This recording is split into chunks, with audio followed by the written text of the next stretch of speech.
Aquí tienes el guión reconstruido como análisis de mercado narrativo en español, listo para ser leído o grabado. Guión, análisis estratégico de mercado. Fecha 4 de mayo de 2026. Duración estimada 22-25 minutos. Hay algo que los mercados de deuda soberana llevan semanas diciéndonos y que muy pocos están dispuestos a escuchar.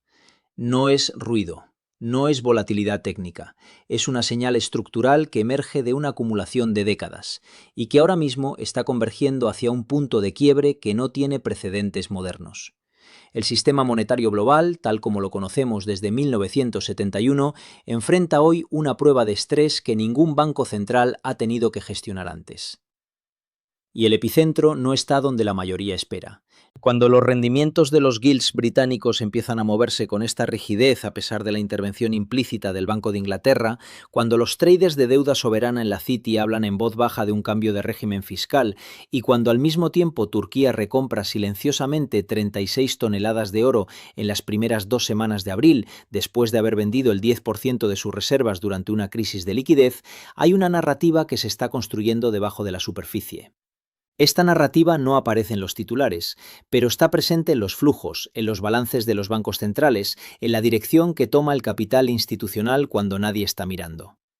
Lo que vamos a descomponer hoy no es una predicción, es una lectura de presiones sistémicas que ya están activas y que están interactuando de maneras que el consenso de mercado todavía no apreció completamente. El punto de partida tiene que ser el más ignorado de los diagnósticos macroeconómicos. La deuda no es un número.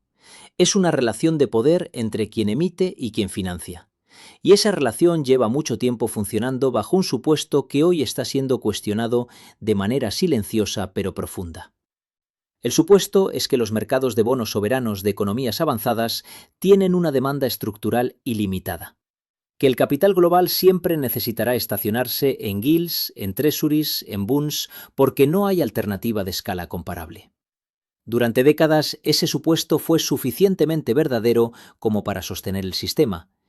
Pero algo ha cambiado en la arquitectura de los flujos globales, y los mercados de commodities monetarios, particularmente el oro, están enviando una señal que contradice directamente ese supuesto. Para entender la magnitud de lo que está ocurriendo, necesitamos un marco temporal que la mayoría de los analistas evita por razones obvias. Es incómodo hablar de ciclos de 1000 años en un mundo obsesionado con el siguiente trimestre. Pero si graficamos los episodios de default gubernamental y devaluación monetaria desde el siglo X hasta hoy, hay un patrón que emerge con claridad perturbadora. Hasta aproximadamente 1968 y 1971, las devaluaciones eran periódicas, contenidas y típicamente vinculadas a crisis específicas, guerras, epidemias, colapsos de imperios. Había una lógica de corrección. La inflación devaluaba la moneda durante la crisis, el sistema se reajustaba y había un retorno a la disciplina monetaria, frecuentemente anclada en metales preciosos. Eso fue la norma durante 10 siglos.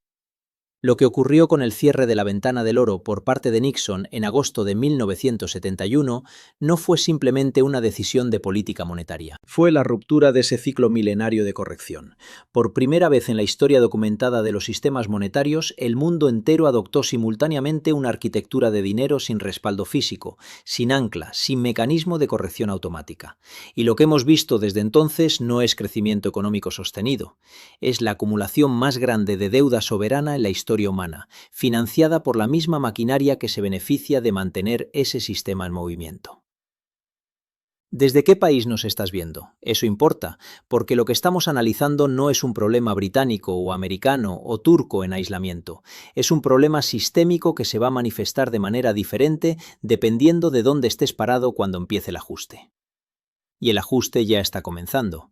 El primero en manifestarse no será necesariamente el más grande, será el más frágil dentro del sistema. Y hay argumentos muy sólidos para decir que ese primer eslabón es el Reino Unido. No porque sea la economía más débil, sino porque es la que lleva más tiempo dentro de este juego, la que tiene la historia más larga de gestión de deuda soberana mediante ingeniería monetaria, y la que paradójicamente ha acumulado las contradicciones más profundas entre su posición fiscal real y la narrativa oficial de estabilidad que sus instituciones siguen proyectando. El Financial Times publicó esta semana una lectura que en la superficie parece política. Traders de gilts advirtiendo sobre el riesgo de un giro fiscal a la izquierda ante las elecciones locales del jueves. Los inversores expresan preocupación sobre un posible relajamiento de las reglas fiscales o un cambio de primer ministro que podría añadir presión sobre los costos de endeudamiento del país. Esto suena a análisis electoral estándar, pero si lo lees desde una perspectiva macroestructural, lo que en realidad estás viendo es una señal de que el mercado de deuda soberana del Reino Unido ya no tiene margen de maniobra político.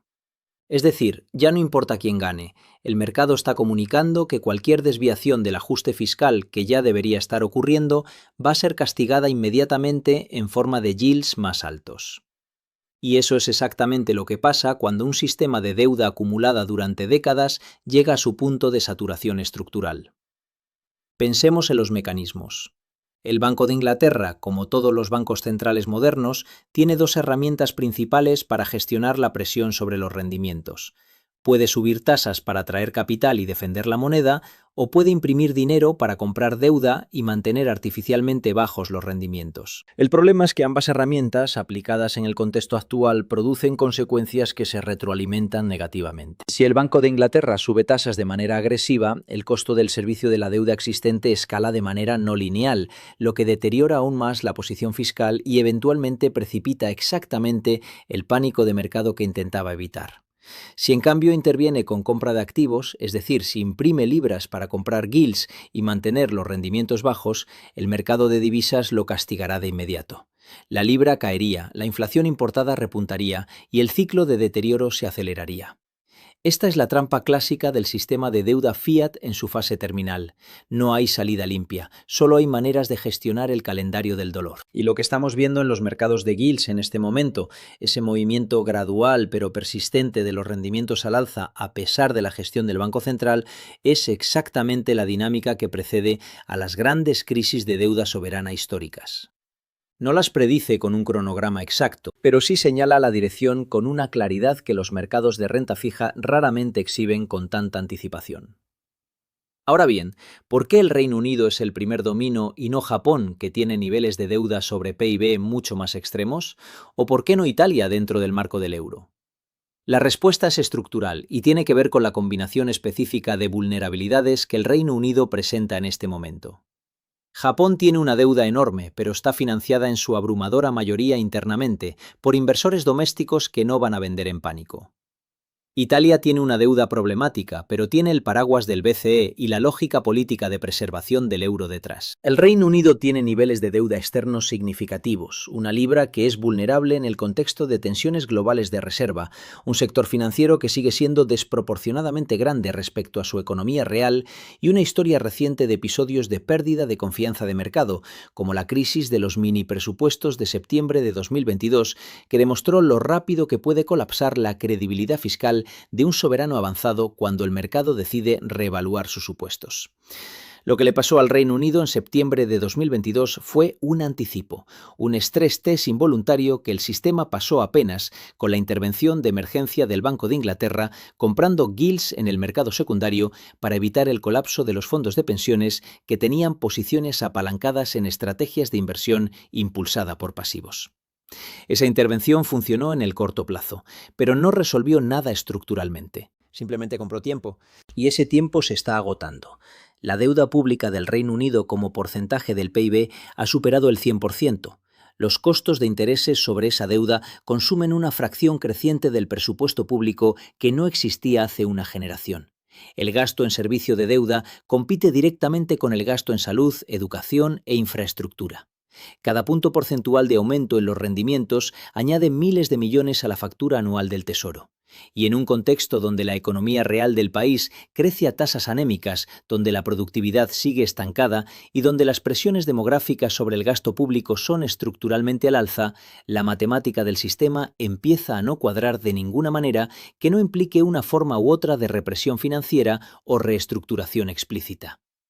La historia tiene un precedente directo y vale la pena recordarlo. En los años 70, el Reino Unido llegó al punto en que tuvo que llamar al Fondo Monetario Internacional para negociar un paquete de rescate.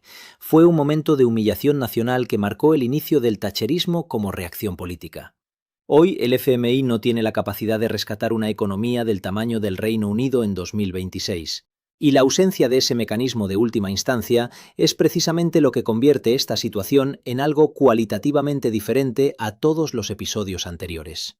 Es aquí donde la pieza turca del análisis adquiere toda su relevancia, porque Turquía nos está mostrando en tiempo real cómo un país que enfrenta una crisis de reservas internacionales usa el oro como herramienta de gestión macroeconómica de emergencia y cómo funciona ese mecanismo tanto en la fase de venta como en la fase de recompra. En el primer trimestre de este año, Turquía vendió aproximadamente 70 toneladas de reservas de oro, alrededor de una décima parte de sus tenencias totales.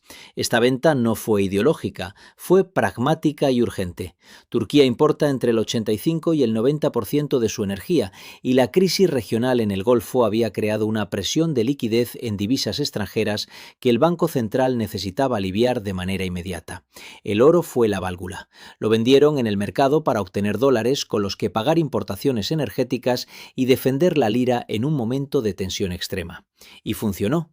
La lira, que cotizaba en 44 por dólar el 28 de febrero, el día que comenzó el conflicto en el Golfo, se encontraba en 45 por dólar el 30 de abril. Eso es una depreciación de apenas un 2% en 2 meses durante una crisis geopolítica regional. Para cualquier economía emergente en circunstancias similares, eso es una actuación extraordinaria. Y se explica en gran medida por la capacidad del Banco Central de usar sus reservas de oro como colateral de credibilidad y como instrumento directo de intervención. Pero lo más revelador no es la venta, es la recompra, porque según los datos publicados el 25 de abril, Turquía recompró 36 toneladas de oro solo en las primeras 2 semanas de abril. Sus tenencias monetarias de oro pasaron de 101.000 millones de dólares a finales de marzo a 113.000 millones el 17 de abril. Es decir, en cuanto la presión aguda de la crisis cedió ligeramente, el primer instinto institucional del Banco Central turco fue volver al mercado de oro y reconstruir esa reserva. Eso no es un reflejo emocional, es una declaración de política monetaria explícita. El experto en mercados de oro, Islam Mehmet, lo articuló con precisión cuando fue consultado por analistas de la región.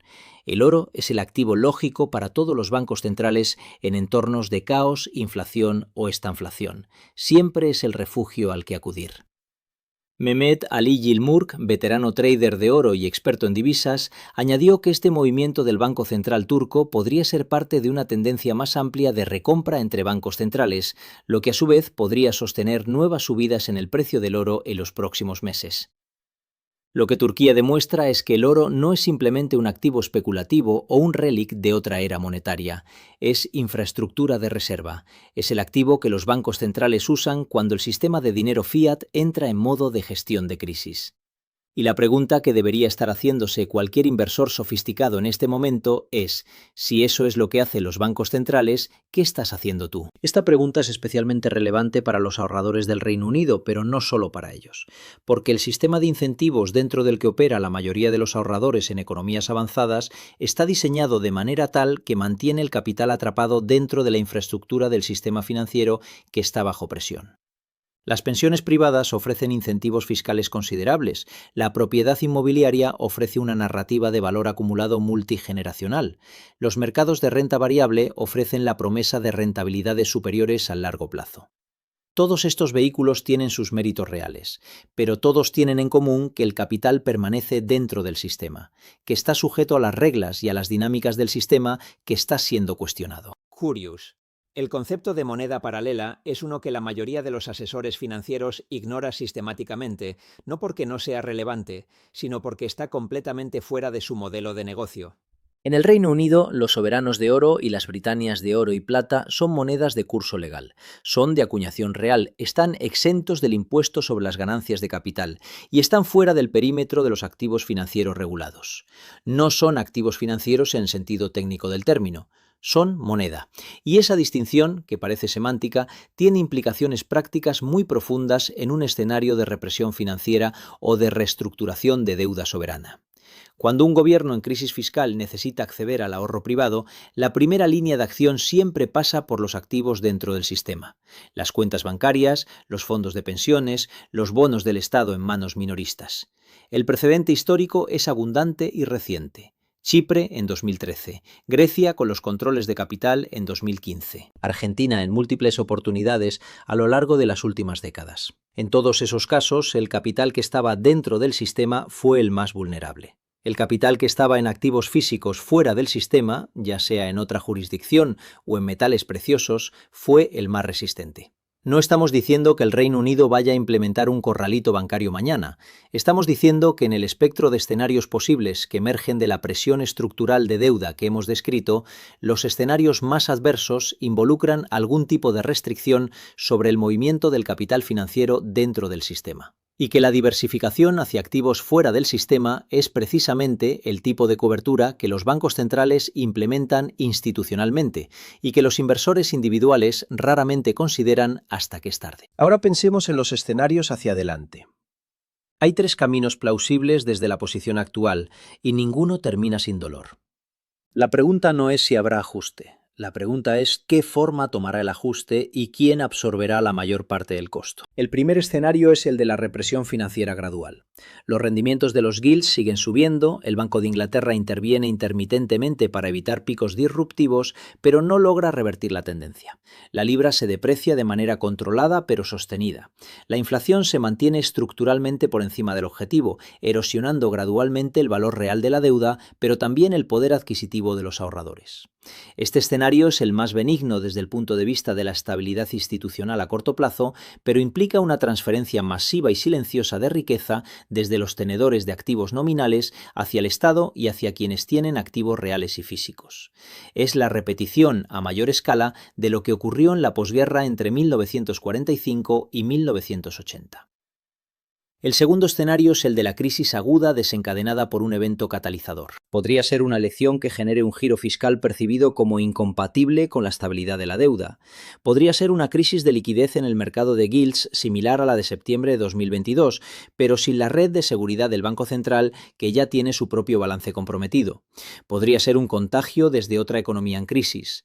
En este escenario, los rendimientos de los gilts se dispararían en cuestión de días, la libra colapsaría, el Banco de Inglaterra se vería forzado a tomar decisiones de emergencia y la credibilidad del sistema financiero del Reino Unido sufriría un daño difícil de reparar en el corto plazo.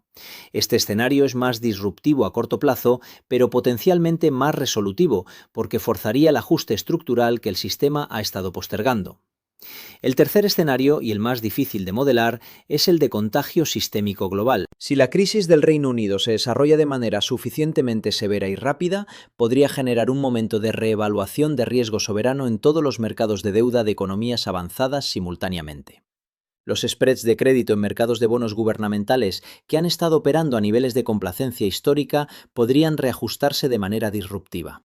El capital institucional en busca de certeza correría hacia activos fuera del sistema de deuda fiat, oro, materias primas, activos reales. Y eso generaría exactamente la dinámica de aceleración que los bancos centrales llevan décadas intentando evitar.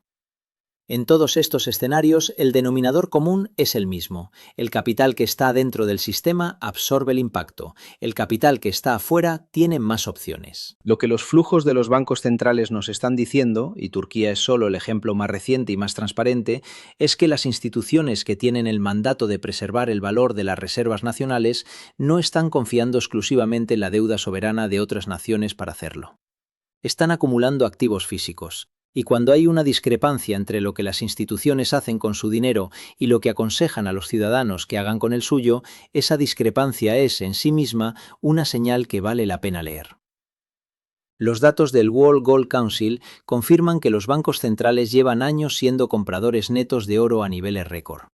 China, India, Turquía, Polonia, Hungría, los Emiratos, economías con perfiles muy distintos, tienen en común esta dirección en la gestión de sus reservas. Y la dirección es clara. Más activos físicos, menos dependencia de los instrumentos de deuda denominados en las principales monedas de reserva. Serious, el oro no paga cupón. No ofrece rendimiento corriente, pero tampoco puede ser devaluado por decisión de un banco central. No puede ser defalteado, no puede ser redenominado. Y en un mundo donde la confianza en la gestión de la deuda soberana está siendo cuestionada de manera silenciosa pero cada vez más amplia, esas propiedades que antes parecían limitaciones del activo ahora parecen precisamente sus ventajas más relevantes. Hay una cifra que ilustra esto de manera concreta. Si comparamos el rendimiento del oro desde 2002 con el rendimiento de los bonos gubernamentales del Reino Unido ajustados por inflación durante el mismo periodo, la distancia es dramática. No porque el oro haya tenido un rendimiento especulativo extraordinario, sino porque los gilts ajustados por inflación han ofrecido rendimientos reales negativos durante largos periodos de esa ventana temporal. El oro ha preservado el poder adquisitivo. Los bonos gubernamentales han erosionado en términos reales el capital de los ahorradores conservadores que confiaron en ellos. Esta no es una crítica ideológica al sistema de bonos soberanos, es una observación matemática sobre lo que ha ocurrido con el poder adquisitivo del capital invertido en activos dentro versus fuera del sistema de deuda fiat durante el periodo más relevante de la historia reciente. Lo que nadie puede decirte con certeza es el cronograma. Los sistemas de deuda soberana tienen una resiliencia que sorprende incluso a los analistas más experimentados. Japón lleva décadas operando a niveles de deuda que en cualquier economía emergente habrían generado una crisis terminal, y sin embargo el sistema sigue funcionando gracias a la peculiaridad de su estructura de tenedores domésticos. El Reino Unido ha sobrevivido múltiples momentos en los que la crisis parecía inminente, y es posible que la intervención política y monetaria logre postergar el ajuste una vez más durante meses o incluso un par de años más. Pero el postergamiento no es resolución. Cada mes que pasa sin el ajuste estructural es un mes en el que la deuda acumulada crece, el margen de maniobra se reduce y el eventual ajuste se hace más severo. Esta es la lógica matemática del interés compuesto aplicada a la deuda. No es neutral en el tiempo.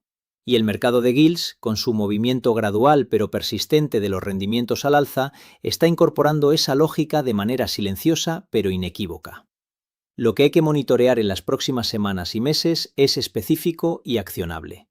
El comportamiento de los rendimientos de los gilts a 10 y 30 años en torno a los niveles técnicos críticos actuales.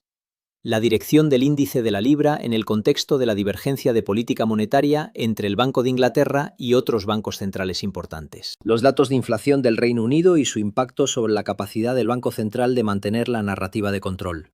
Las compras de oro por parte de bancos centrales globales, que como hemos visto con Turquía pueden ser más dinámicas y reactivas de lo que los ciclos de reporte regulares sugieren, y la evolución del precio del oro en libras esterlinas, no en dólares, que es la métrica más relevante para entender lo que está haciendo el capital inteligente en el contexto británico.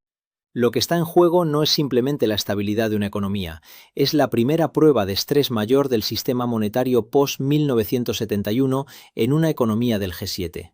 Y si esa prueba produce lo que la lógica estructural que hemos descrito sugiere, las implicaciones para el resto de las economías avanzadas serán profundas, porque el sistema que está bajo presión en el Reino Unido es esencialmente el mismo sistema que opera en todas partes, solo que en otros lugares tiene más tiempo restante antes de llegar al mismo punto de convergencia entre deuda acumulada, crecimiento anémico y credibilidad institucional en erosión.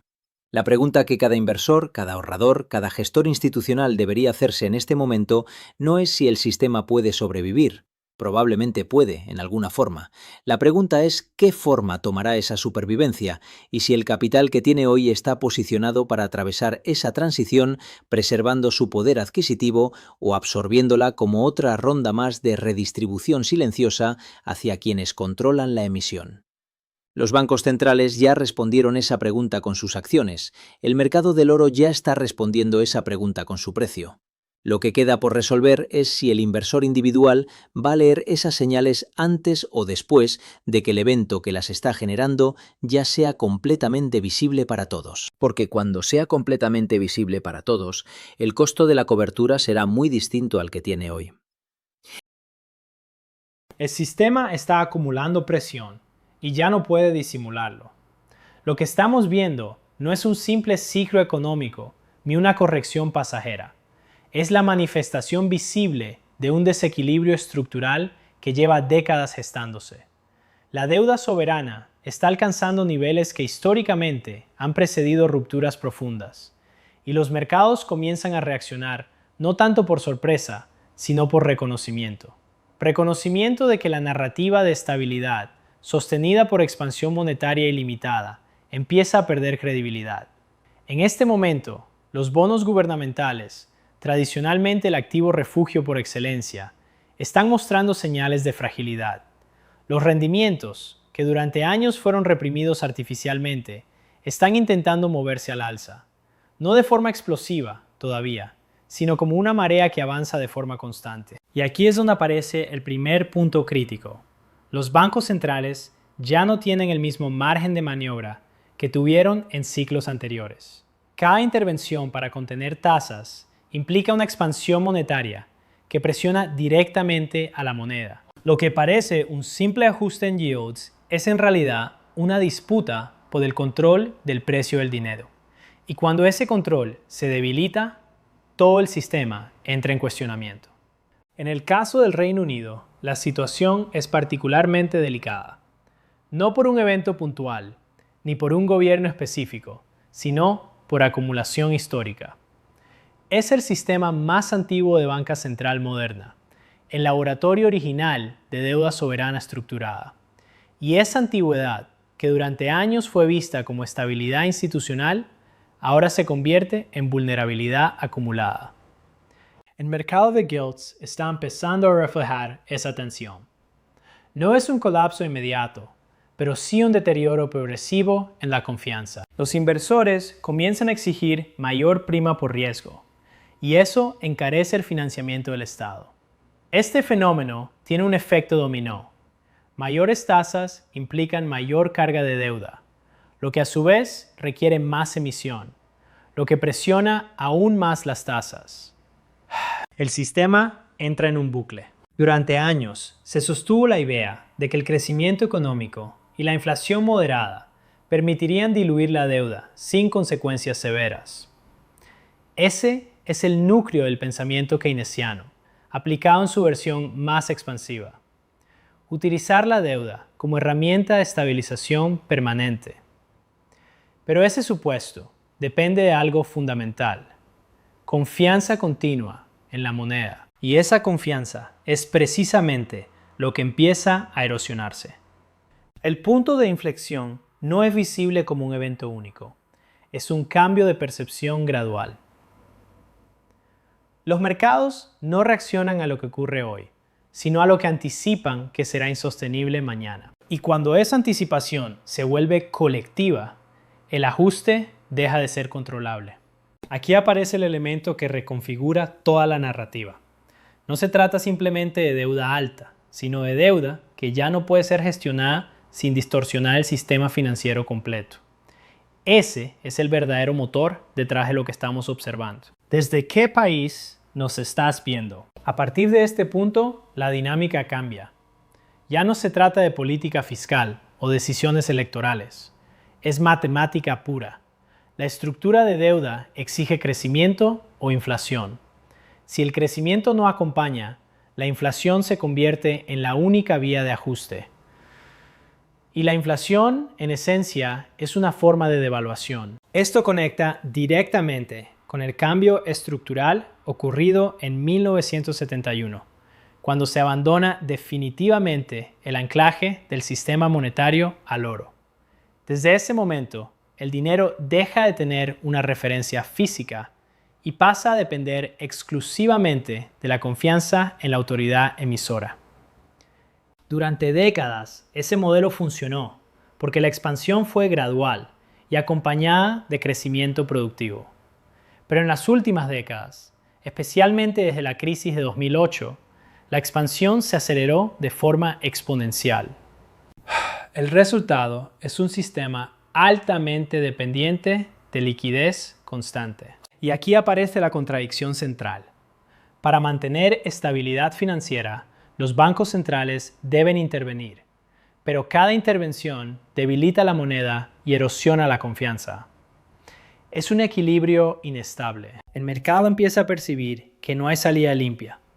Si se permite que las tasas suban libremente, el sistema de deuda se vuelve insostenible. Si se interviene para contenerlas, la moneda se deprecia y se acelera la inflación. Ambas opciones implican costos sistémicos. En este contexto, los flujos institucionales comienzan a reconfigurarse. No de forma abrupta, sino estratégica. Los grandes actores no reaccionan a titulares, reaccionan a estructuras. Y lo que están observando es una pérdida progresiva de control por parte de las autoridades monetarias. Esto se traduce en una búsqueda de activos que no dependan directamente del sistema financiero tradicional. Activos que no sean pasivos de otro actor. Y ahí es donde el oro vuelve a aparecer. No como especulación, sino como seguro. El caso de Turquía es particularmente ilustrativo. En medio de presión sobre su moneda, el Banco Central utilizó reservas de oro para estabilizar el tipo de cambio. Vendió parte de sus reservas en un momento crítico, no porque el oro fallara como activo, sino precisamente porque funcionaba como reserva de valor líquida. Posteriormente, una vez estabilizada la situación, comenzó a recomprar oro. Este comportamiento revela algo fundamental. El oro no es un activo pasivo, es una herramienta de gestión de crisis. Mientras tanto, las monedas fiat continúan enfrentando presiones derivadas de desequilibrios estructurales.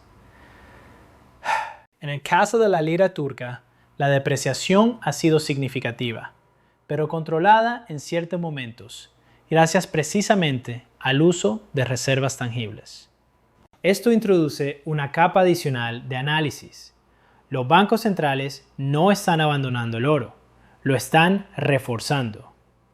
Y lo hacen en paralelo a un sistema financiero que sigue promoviendo activos denominados en moneda fiat. Existe, por tanto, una dualidad. Un sistema visible basado en deuda y liquidez, y un sistema subyacente donde los activos reales mantienen relevancia estratégica. En el Reino Unido, esta dualidad también existe, aunque menos visible.